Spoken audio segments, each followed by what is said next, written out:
guys. So tonight we're making roasted cabbage as a side dish to go with our pork tenderloin that we're doing. Again, still on weight cut. So it's interesting because we made this years ago.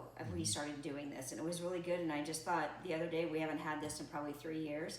And I was looking for meals for Nick because he's trying to cut for this tournament tomorrow, or this meet tomorrow, that would be low in carb but yet super filling. So roasted cabbage, I just bought a whole head of cabbage is all. And what I've done is I've got about a half of an onion. It's actually in the bottom of this. I sliced it up thin and then cut it into quarters. Stuck that down in there. And all I've done is just take that cabbage and basically cut it into cubes. And so what we're gonna do is we're gonna cook it in this pan. I've got my oven right now on 450 degrees. And I'm only gonna do a half of the cabbage. It will cook down a lot, but I want to be able to give it, I feel like if I add more, it's going to get too full in here. So we're going to do about a half of a yellow onion, that half of a head of cabbage. And cabbage, to be honest, if you're somebody who likes to snack in the afternoon and needs something really crunchy, cabbage is really good. Just hack off a wedge and eat off the leaves. I know Nick's like, are you kidding me? That sounds horrible. But it's really good and it satisfies from a crunch perspective, and there's almost no calories in cabbage. So the next thing we're gonna do is I've got about 3.5 tablespoons of butter.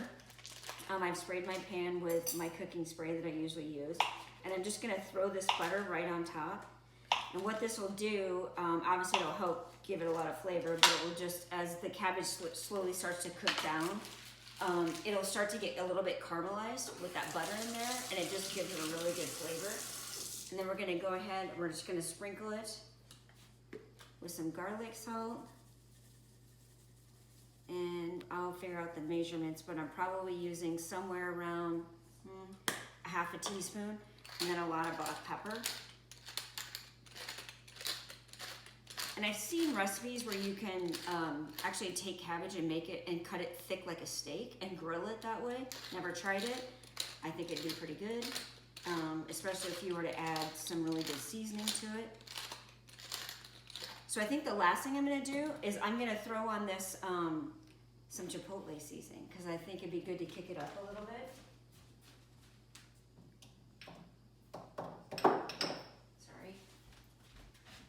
Won't take a lot, but it'll just add a little bit of heat to it and a little bit of a smoky flavor. Maybe half a teaspoon or so.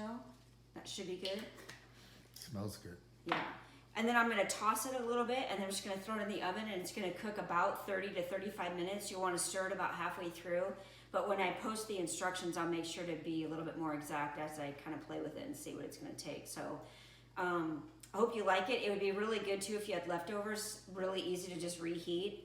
And again, I mean, you could do a lot of things. You could come up with a lot of different things to put on it. I saw a vinaigrette made out of brown mustard that might be good with it to add a little bit different flavor depending on what you're gonna pair it with. So we'll be back in a minute and I'll show you the end. Guys, we're back. So the cabbage should be pretty much done. Yeah, you can see it's cooked down a lot.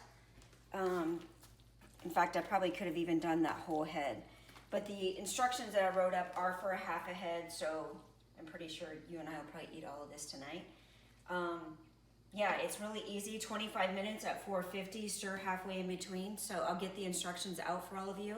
But even if you don't like cabbage, try it because it's really good.